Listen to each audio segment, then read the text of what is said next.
કાંકરેજના કુંવારવા આશ્રમ ખાતે કાંકરેજી રાવળદેવ પરગણાની મીટિંગ યોજાઈ.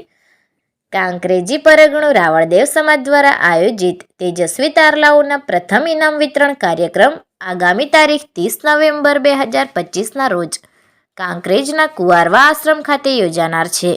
ત્યારે તેના આગોતરા આયોજનના ભાગરૂપે આજ રોજ કાંકરેજના કુંવારવા ખાતે શ્રી રાજવિદ્યા પ્રચાર સેવા સંસ્થાન આશ્રમ ખાતે પરમ પૂજ્ય સદગુરુ શ્રી કરુણાનંદજી મહારાજની વિશેષ ઉપસ્થિતિમાં કાંકરેજી રાવળદેવ સમાજના પરગણાની સવારે 10 કલાકે મીટિંગ યોજાઈ હતી.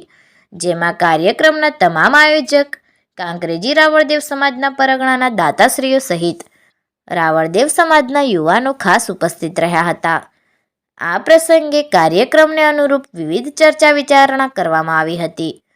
મીટિંગમાં ઉપસ્થિત આશ્રમના બાપુશ્રી દ્વારા તમામને આશીર્વચન પાઠવવામાં આવ્યા હતા. જોકે મીટિંગના અંતે સૌ કોઈએ આશ્રમમાં ભોજન પ્રસાદીનો પણ લાભ લીધો હતો અને કાંકરેજી રાવળદેવ સમાજના પરગણાના યુવાનોની આ પહેલને બિરદાવી હતી. Report Ketan Vasaiya, LTV Gujarat.